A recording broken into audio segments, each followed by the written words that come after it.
नमस्कार साथियों, मैं आज अति महत्वपूर्ण सेशन के साथ आपके सामने उपस्थित हुआ हूं ताकि आने वाला एग्जाम में आपको अधिक से अधिक मदद मिल सके। तो जो भी आप बीपीएससी एस्पिरेंट्स बीपीएससी का टीचर का एग्जामिनेशन देना चाहते हैं, सभी आप वीडियो देखने का प्रयास कीजिएगा, क्योंकि एक एक वीडियो जो है आपको एग्जाम मॉडल तैयार किया गया है दोस्तों। और जो भी आपके एग्जामिनेशन में क्वेश्चन पूछा जाएगा वही क्वेश्चन आपके सामने सम्मुख रखा जाएगा दोस्तों। इसलिए सभी जो है वीडियो देखने का प्रयास कीजिए, और एक एक वीडियो आपको इस तरह महसूस दिलाएगा कि आपको एग्जाम जो है बहुत सरल रूप से आपका एग्जाम हो जाएगा तैयारी। तो सभी जो है वीडियो देखने का प्रयास कीजिए। तो पहला क्वेश्चन है, काव्य शैली का प्राचीनतम नमूना किसके अभिलेख में मिलता है? काव्य शैली का प्राचीनतम नमूना किसके अभिलेखों में मिलता है? तो किसके अभिलेख में मिलता है?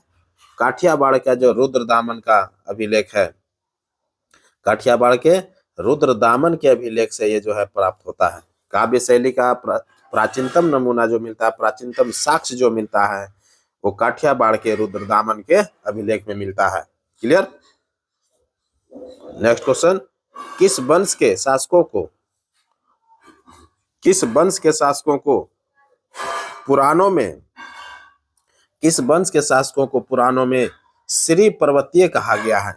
किस वंश के शासकों को पुराणों में क्या कहा गया है? श्री पर्वतीय कहा गया है। तो श्री पर्वतीय जो कहा गया है ये बहुत इंपॉर्टेंट है। श्री पर्वतीय कहा गया है किसमें? तो पुराणों में कहा गया है। इक्ष्वाकु जो शासक थे, ऑप्शन सी हो जाएगा। इक्ष्वाकु शासक को जो है पुराणों में श्री पर्वतीय कहा गया है। क्लियर? नेक्स्ट क्वेश्चन है, किस शासक के सिक्कों पर संकर्षण एवं वासुदेव दोनों अंकित है? किस शासक के सिक्कों पर संकर्षण एवं वासुदेव दोनों अंकित है? तो क्या हो जाएगा? अगाथो कलिज हो जाएगा। ऑप्शन सी हो जाएगा। तो अगाथो कलिज एक ऐसे शासक हुए जिसके सिक्कों पर क्या है? संकर्षण एवं वासुदेव दोनों का अंकन मिलता है। क्लियर? नेक्स्ट क्वेश्चन है, धर्मशास्त्रों में भू राजस्व की दर क्या थी? धर्मशास्त्रों में भू राजस्व की दर जो है 1/6 भाग हुआ करता था। कितने भाग हुआ करता था? 1/6 भाग हुआ करता था। ये धर्मशास्त्रों में भू राजस्व की दर की चर्चा क्या है? नेक्स्ट क्वेश्चन है, गुप्त शासकों द्वारा किन्हें कर रहित कृषि भूमि प्रदान की जाती थी? गुप्त शासक जो थे किसको जो है कर रहित, अर्थात उससे कर जो है नहीं लिया जाता था, वैसे भूमि को प्रदान किया जाता था। किसके लिए? ब्राह्मणों के लिए। ब्राह्मणों को जो भूमि दान प्रदान किया जाता था उससे कर जो है नहीं वसूला जाता था। इसीलिए जो कहता है क्वेश्चन है कि गुप्त शासकों द्वारा किन्हें कर रहित कृषि भूमि प्रदान की जाती थी? तो कर रहित कृषि भूमि जो है ये ब्राह्मणों को प्रदान की जाती थी। ऑप्शन बी हो जाएगा। नेक्स्ट क्वेश्चन है, निम्न में से कौन सा कथन सत्य है? तो एक एक करके हम लोग देखते हैं कथन को। पहला है कि हर्ष को पुलकेशिन द्वितीय ने पराजित किया था। बिल्कुल सही है। हर्ष को जो है पुलकेशिन द्वितीय ने नर्मदा नदी के तट पर पराजित किया था। ये बिल्कुल सही है। दूसरा ऑप्शन है कि अंतिम मौर्य सम्राट वृद्धरथ थे। बिल्कुल जो है अंतिम मौर्य सम्राट जो थे वृद्धरथ ही थे, और मौर्य साम्राज्य का जो संस्थापक था चंद्रगुप्त मौर्य थे। क्लियर हो गया होगा। तीसरा ऑप्शन है फरहान चंद्रगुप्त। देखिए यहाँ पर टाइपिंग करने में मिस्टेक कर दिया है, इसको फाहियान कर लीजिएगा। फाहियान जो है ये फाहियान है, फाहियान। तो फाहियान जो है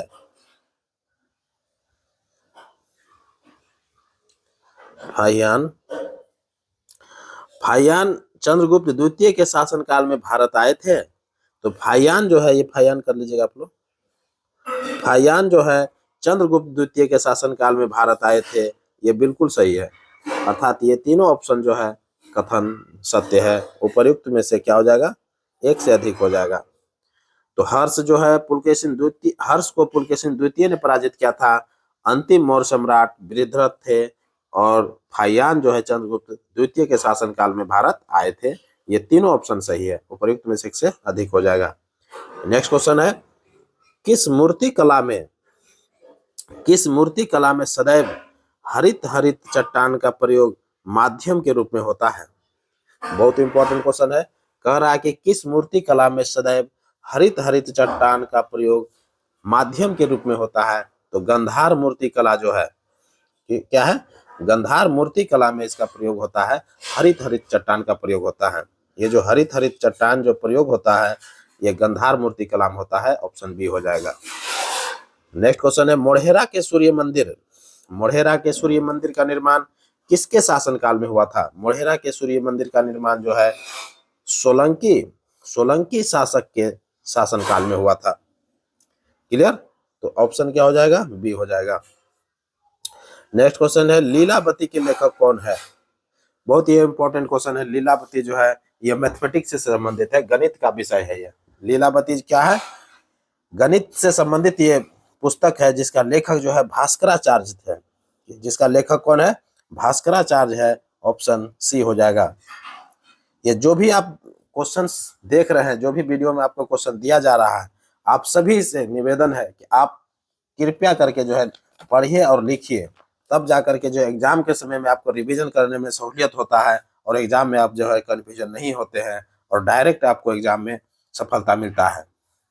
तो सफलता मिलने का जो है एक बहुत बड़ा मूल मंत्र यही है कि आप जो भी वीडियो देख रहे हैं, सभी वीडियो का क्वेश्चन जो है एक एक क्वेश्चन पर आप गहन अध्ययन कीजिए और उसका जो है पॉइंट बाय पॉइंट आप नोट्स बनाते जाइए, ताकि उस समय जो है आपको रिवीजन करने में सहूलियत हो और वही रिवीजन जो है आपको एग्जाम की सफलता दिलाता है। इसलिए नेक्स्ट क्वेश्चन की ओर हम बढ़ते हैं। चोल साम्राज्य को अंततः किसने समाप्त कर दिया था? चोल साम्राज्य को अंततः किसने समाप्त किया था? तो ये मलिक काफूर ने कर दिया था। चोल साम्राज्य को अंततः किसने समाप्त किया था? मलिक काफूर ने समाप्त किया था। क्लियर? मलिक काफूर के रूप में जानते ही है, अलाउद्दीन खिलजी का ये सेनापति थे। नेक्स्ट क्वेश्चन है, निम्न में से कौन सा कथन सत्य है? एक एक करके हम लोग कथन को देखते हैं। पहला है कि अद्वैत दर्शन के संस्थापक शंकराचार्य थे।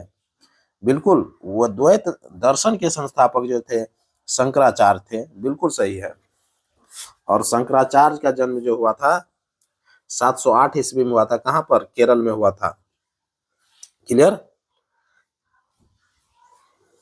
दूसरा ऑप्शन है, दक्षिण भारत में चोल साम्राज्य अपने नौसैनिक शक्ति के लिए प्रसिद्ध था। ये बिल्कुल सही है। दक्षिण भारत में चोल साम्राज्य थे अपने नौसैनिक शक्ति के लिए प्रसिद्ध था। तीसरी बात है तीसरा ऑप्शन है, गुप्तों के शासनकाल को स्वर्ण युग कहा गया है। ये बिल्कुल सही है। तो गुप्तों के शासनकाल को क्या कहा गया है? स्वर्ण युग कहा गया है। ये भी सही है, अर्थात तीनों ऑप्शन सत्य है। उपयुक्त में से क्या हो जाएगा? एक से अधिक हो जाएगा। क्लियर? नेक्स्ट क्वेश्चन है, दक्षिण भारत के मंदिरों के आकर्षक हो जाएगा। ये आकर्षक कर लीजिएगा, आकर्षक। दक्षिण भारत के मंदिरों के आकर्षक द्वार को क्या कहलाते थे? आकर्षक द्वार क्या कहलाते थे? तो गोपुरम कहलाते थे। क्या कहलाते थे?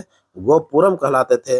ये बहुत इंपॉर्टेंट क्वेश्चन है दोस्तों, क्योंकि एक एक क्वेश्चन जो है आपको इस तरह से महसूस दिलाएगा कि आपके एग्जाम की सफलता जो है सुनिश्चित कर देता है। नेक्स्ट क्वेश्चन है, न्याय दर्शन के प्रतिपादक कौन थे?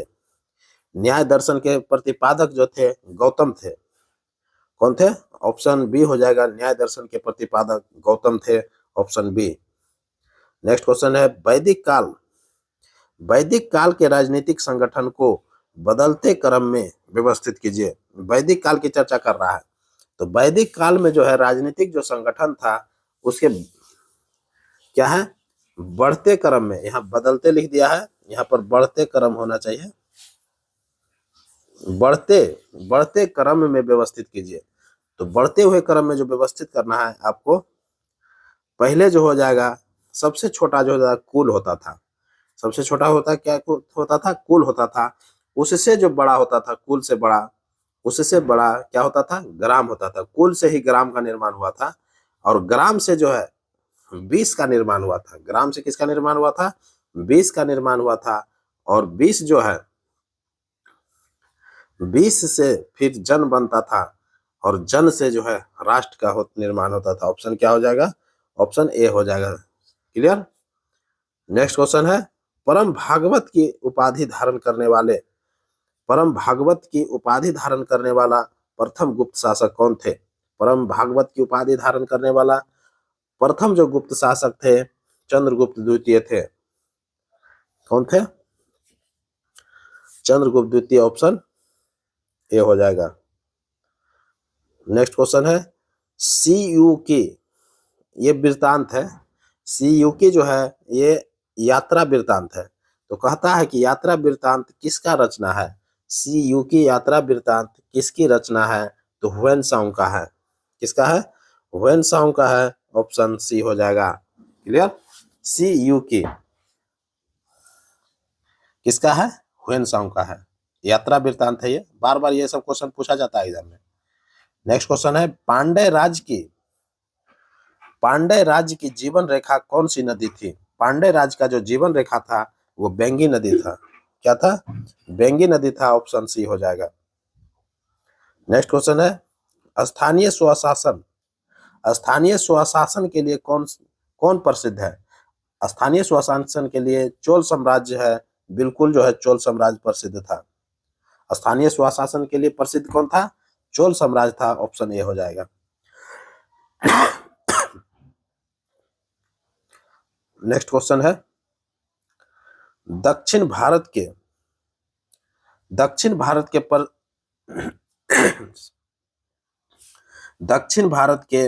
प्रसिद्ध तक्कोलम का, प्रसिद्ध तक्कोलम है ये तक्कोलम कर लीजिएगा आप लोग, हटा लीजिएगा इसको।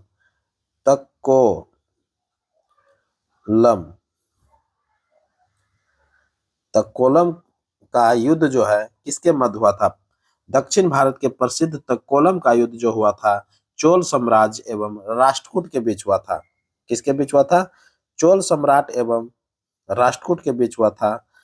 ये सही थोड़ा कर लीजिएगा, देखिए यहाँ सोल लिख दिया है, इसको चोल कर लीजिएगा आप लोग। चोल सम्राट और राष्ट्रकूट सम्राट के बीच में जो है ये तक्कोलम का युद्ध हुआ था। किसके बीच में हुआ था, तक्कोलम का युद्ध। दक्षिण भारत में यह युद्ध हुआ था तक्कोलम का। तो तक्कोलम का जो हुआ युद्ध ये चोल साम्राज्य और किसके बीच हुआ, राष्ट्रकूट वंश के बीच में हुआ था। क्लियर। तो ऑप्शन ए हो जाएगा। नेक्स्ट क्वेश्चन है, किस प्रकार की भूमि को अपृहत कहा गया था।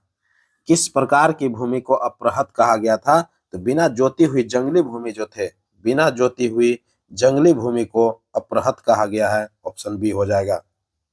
क्लियर। नेक्स्ट क्वेश्चन है, निम्न कथन में से कौन सा असत्य है। अब कथन असत्य की चर्चा हम लोग करते हैं। पहला है, अहमद शाह अब्दाली भारत पर 8 बार आक्रमण किया था। बिल्कुल सही है। अहमद शाह अब्दाली जो है भारत पर 8 बार आक्रमण किया था, ये बिल्कुल सही है। दूसरा है, गजनी ने भारत पर 17 बार आक्रमण किया था। देखिए 7 बार लिख दिया है। गजनी ने भारत पर 7 बार आक्रमण किया था, यही असत्य है। यही क्या है, असत्य हो गया। असत्य की खोज कर रहे थे हम लोग। तीसरा है, बाबर ने भारत पर 5 बार आक्रमण किया था, यह सत्य है। अर्थात 2 ऑप्शन सत्य मिल गया, 1 ऑप्शन गलत मिल गया। जबकि गजनी ने, हम लोग जानते हैं कि गजनी जो है भारत पर 17 बार आक्रमण किया है। तो ये आंसर क्या हो जाएगा, असत्य हो जाएगा ये, option B. Clear. Next question है, हैदराबाद की स्थापना किसने किया था। हैदराबाद की स्थापना जो है तुर्रानियों ने किया था। हैदराबाद की स्थापना किसने किया था, तुर्रानियों ने किया था। जबकि अवध का स्थापना जो है ईरानियों ने किया था।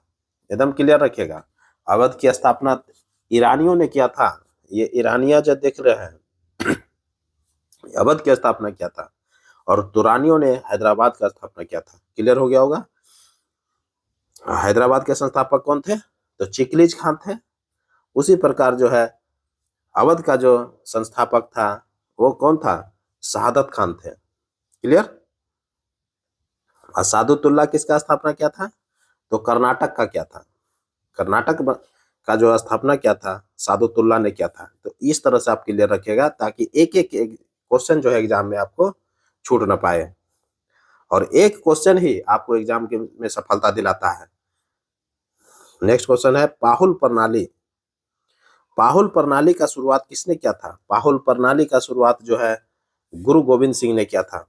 पाहुल प्रणाली का शुरुआत गुरु गोविंद सिंह ने किया था। ऑप्शन सी हो जाएगा। नेक्स्ट क्वेश्चन है गिरिया का युद्ध। गिरिया का युद्ध कब हुआ? गिरिया का युद्ध जो हुआ था 1740 ईस्वी में हुआ था। गिरिया का युद्ध कब हुआ था? 1740 ईस्वी में हुआ था। सरफराज खान को मार करके बिहार का सर सूबेदार अलीवर्दी खां जो है बंगाल का नवाब बना था। गिरिया के युद्ध में क्या क्या था? 1740 ईस्वी में सरफराज खान को मार दिया था। कौन मारा था? बिहार का सर सूबेदार थे अलीवर्दी खान, उन्होंने ही मार करके जो है बंगाल का नवाब बना था। क्लियर। तो 1740 ईस्वी में जो नवाब बना अलीवर्दी खां, वो सरफराज खान को मार के मारा बना था, और ये गिरिया का युद्ध हुआ था 1740 ईस्वी में। क्लियर। ऑप्शन ए हो जाएगा। नेक्स्ट क्वेश्चन है काल कोठरी। काल कोठरी की त्रासदी कब घटित हुई थी? काल कोठरी का जो त्रासदी की घटना हुआ था, इसका डेट इंपॉर्टेंट हो जाता है। 20 जून 1756 में यह घटित हुआ था। 20 जून 1756 में यह घटित हुआ था, जिसमें एक कमरे में जो है 146 आदमियों को कैद कर दिया गया था, और जिसमें से 123 आदमी जो है मृत्यु के घाट उतर गए थे। क्लियर। और हॉलवेल नाम का ये जो है, यह जो घटना जो जिसके बारे में यह घटना जो जानते हैं हम लोग, ये हॉलवेल ने इसका वर्णन किया है। क्लियर। नेक्स्ट क्वेश्चन है किसने अमृतसर जलाशय खुदवाया? किसने अमृतसर जलाशय खुदवाया था और अमृतसर नगर की स्थापना किया? तो किसने जो है अमृतसर जलाशय खुदवाया? तो गुरु रामदास ने खुदवाया था। किसने खुदवाया था? गुरु रामदास ने खुदवाया था। और अमृतसर नगर की स्थापना किया था। क्लियर। तो अमृतसर जलाशय खुदवाया और अमृतसर नगर की स्थापना जो है गुरु रामदास ने किया था। ऑप्शन ए हो जाएगा। क्लियर। नेक्स्ट क्वेश्चन है नालंदा विश्वविद्यालय किसका ज्ञान का महान केंद्र था? नालंदा विश्वविद्यालय किसके ज्ञान का महान केंद्र था? तो किसके ज्ञान का महान केंद्र था? ये जो था नालंदा विश्वविद्यालय बौद्ध धर्म के ज्ञान के लिए प्रसिद्ध था। क्लियर। तो ऑप्शन क्या हो जाएगा? बौद्ध धर्म हो जाएगा। ऑप्शन बी हो जाएगा। और नालंदा विश्वविद्यालय की स्थापना जो है कुमारगुप्त ने 5वीं शताब्दी में किया था। नालंदा विश्वविद्यालय की स्थापना कुमारगुप्त ने 5वीं शताब्दी में किया था, जबकि 8वीं शताब्दी में विक्रमशिला की स्थापना पालवंशीय शासक धर्मपाल ने किया था। क्लियर। ये दो बातें जरूर याद रखिएगा। कौन कौन? कि नालंदा विश्वविद्यालय की जो स्थापना किया था कुमारगुप्त ने 5वीं शताब्दी में किया था, जबकि विक्रमशिला विश्वविद्यालय की स्थापना जो पालवंशीय शासक धर्मपाल ने किया था। कौन क्या था? पाल वंश के शासक धर्मपाल थे, जिन्होंने 8वीं शताब्दी में विक्रमशिला विश्वविद्यालय का स्थापना किया था। ये दोनों विश्वविद्यालय जो थे ये प्राचीन भारत में विख्यात थे। प्राचीन भारत में जब चर्चा करते हैं तो ये दोनों विश्वविद्यालय की चर्चा होता है। पाल वंश के शासक धर्मपाल, जिन्होंने 8वीं शताब्दी में विक्रमशिला विश्वविद्यालय का स्थापना किया, और गुप्त वंश के शासक कुमारगुप्त ने 5वीं शताब्दी में नालंदा विश्वविद्यालय का स्थापना किया, और ये जो है बौद्ध धर्म का केंद्र बना रहा। ये किसका केंद्र बना? ये बौद्ध धर्म का केंद्र बना। क्लियर। नेक्स्ट क्वेश्चन की ओर बढ़ते हैं। स्वतंत्र भारत के प्रथम राष्ट्रपति थे। तो स्वतंत्र भारत के प्रथम राष्ट्रपति जो थे कौन थे? तो डॉक्टर राजेंद्र प्रसाद थे, सभी लोग जानते हैं। स्वतंत्र भारत के प्रथम राष्ट्रपति जो थे डॉक्टर राजेंद्र प्रसाद थे। ऑप्शन क्या दिया हुआ है? देखिए स्टेट दिया हुआ है, बिहार दिया हुआ है, मध्य प्रदेश दिया हुआ है, गुजरात दिया हुआ है। तो स्वतंत्र भारत के प्रथम राष्ट्रपति जो थे डॉक्टर राजेंद्र प्रसाद, वह बिहार के निवासी थे दोस्तों। ऑप्शन ए हो जाएगा। क्लियर। देखिए किस तरह से क्वेश्चन घुमा करके पूछा जाता है, इसीलिए जो भी इंपॉर्टेंट पर्सन हो जाता है आपका उसको पूरी तरीके से जानकारी रखना पड़ता है। जैसे भारत के प्रथम राष्ट्रपति जो है डॉक्टर राजेंद्र प्रसाद, इनका जन्म जो हुआ था बिहार में हुआ था, जीरादेई ग्राम में हुआ था, और जीरादेई ग्राम जो है सिवान जिला में पड़ता है। जिसके जन्म डॉक्टर राजेंद्र प्रसाद का जन्म जो हुआ था 3 दिसंबर 1884 ईस्वी को जीरादेई ग्राम में सिवान जिला में हुआ था। क्लियर। और मृत्यु जो हुआ पटना में हो गया था इनका मृत्यु। डॉक्टर राजेंद्र प्रसाद का मृत्यु कहाँ हुआ था? पटना में हुआ था, और यहीं पर समाधि स्थल भी है। पटना में ही समाधि स्थल है महाप्रयाण घाट। क्या है? महाप्रयाण घाट है, बांस घाट के नाम से जाना जाता है इसको पटना में। क्लियर।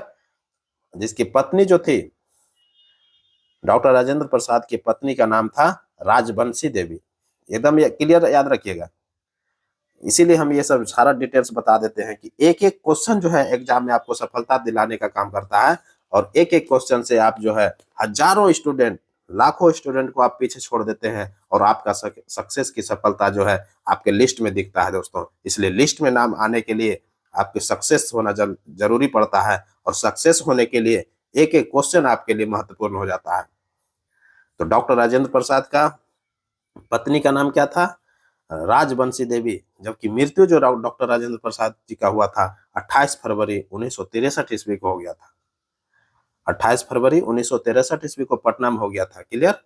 राष्ट्रपति का जो कार्यकाल था डॉक्टर राजेंद्र प्रसाद जी का 26 जनवरी 1950 से लेकर के 13 मई 1962 ईस्वी तक रहा था। कब तक रहा था? 26 जनवरी 1950 ईस्वी से 13 मई 1962 ईस्वी तक राष्ट्रपति का कार्यकाल संभाला था। क्लियर। और मृत्यु जो हो गया 28 फरवरी 1963 ईस्वी को हो गया। तो इस तरह से आप क्लियर रखिएगा। डॉक्टर राजेंद्र प्रसाद का जन्म 3 दिसंबर 1884 ईस्वी को जीरादेई ग्राम में हुआ था, सिवान जिला में हुआ था। क्लियर। जिसकी पत्नी जो थी राजबंशी देवी थी। इस तरह से आप क्लियर रखिएगा। और कार्यकाल इनका राष्ट्रपति का कार्यकाल क्या था? 26 जनवरी 1950 से 13 मई 1962 ईस्वी तक ये राष्ट्रपति रहे थे।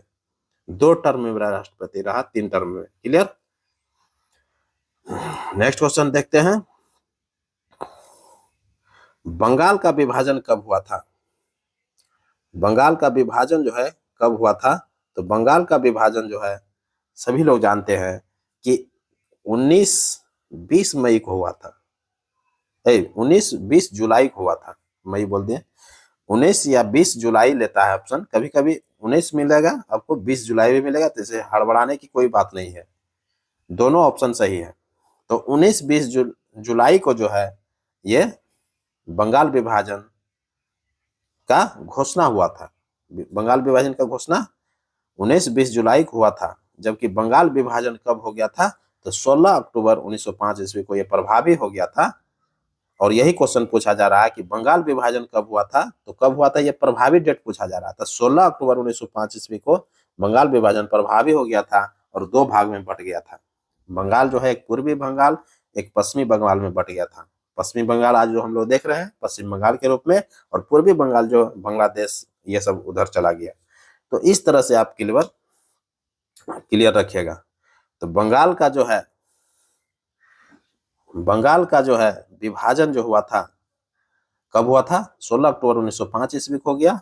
और बंगाल विभाजन की घोषणा जो किया था लॉर्ड कर्जन ने किया था 19-20 जुलाई 1905 ईस्वी को। क्लियर। तो ये क्लियर एकदम रखिएगा। जब ये बंगाल विभाजन हुआ था तो इसी के विरोध में जो है बंगाल में स्वदेशी आंदोलन चला था, बंग भंग आंदोलन चला था। क्लियर। तो ये सब क्लियर रखिएगा। नेक्स्ट क्वेश्चन है, सापेक्ष निर्धनता का अर्थ क्या है? सापेक्ष निर्धनता का अर्थ क्या है? तो सापेक्ष निर्धनता का जो अर्थ है वो आर्थिक असमानताएं हैं। आर्थिक असमानताएं हैं।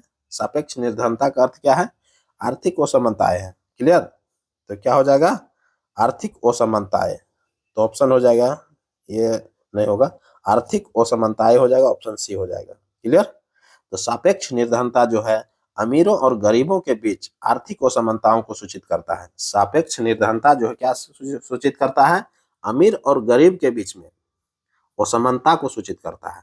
आर्थिक असमानता जो होता है अमीर और गरीब में, यही जो है सापेक्ष निर्धनता को सूचित करता है। ऑप्शन सी हो जाएगा। नेक्स्ट क्वेश्चन है, भारत के राष्ट्रपति क्या है? क्वेश्चन, भारत में राष्ट्रपति क्या लिखा है? ये टाइपिंग करने में मिस्टेक कर दिया, ये क्वेश्चन जो है थोड़ा सा आप सही कर ले, सुधार लीजिएगा। भारत में ये राष्ट्रीय हो जाएगा, ये क्या हो जाएगा, राष्ट्रीय आय हो जाएगा, राष्ट्रीय आय। भारत में राष्ट्रीय आय, भारत में राष्ट्रीय आय का आकलन एकत्रित किया जाता है। भारत में राष्ट्रीय आय का जो आकलन एकत्रित किया जाता है कौन करता है, तो सभी लोग जानते हैं CSO करता है। कौन करता है, CSO करता है, केंद्रीय सांख्यिकी संगठन द्वारा। किसके द्वारा, केंद्रीय सांख्यिकी संगठन के द्वारा किया जाता है, ऑप्शन बी हो जाएगा। क्लियर। RBI जो है राष्ट्रीय मौद्रिक नीति का निर्धारण करता है। RBI जो है क्या करता है, राष्ट्रीय मौद्रिक नीति का निर्धारण करता है, जबकि राष्ट्रीय आय का जो निर्धारण आकलन करता है वो CSO करता है, केंद्रीय सांख्यिकी संगठन करता है। एकदम क्लियर। ये दोनों पॉइंट बहुत इंपॉर्टेंट हो जाता है, इसलिए ये दोनों पॉइंट हम बोल दिए। क्या है, RBI जो है राष्ट्रीय मौद्रिक नीति का निर्धारण करता है, जबकि राष्ट्रीय आय का जो निर्धारण करता है वो CSO करता है, केंद्रीय सांख्यिकी संगठन करता है। क्लियर, ऑप्शन बी हो जाएगा। नेक्स्ट क्वेश्चन है,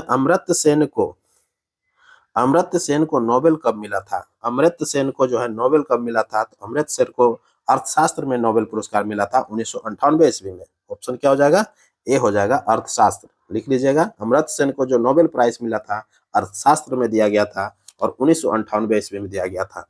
भारतीय मूल के ये ब्रिटिश नागरिक थे। अमर्त्य सेन क्या थे, भारतीय मूल के ये ब्रिटिश नागरिक थे और अर्थशास्त्र में इनको जो नोबेल मिला था 1998 में दिया गया था। और अर्थशास्त्र में नोबेल पुरस्कार कब से दिया जा रहा है, 1969 से दिया जा रहा है। एकदम क्लियर रखिएगा, कब से दिया जा रहा है, 1969 ईस्वी से दिया जा रहा है। नोबेल प्राइज का प्रारंभ जबकि हुआ था कब से, 1901 ईस्वी से हो गया था। क्लियर, तो इस तरह से आप क्लियर रखिएगा।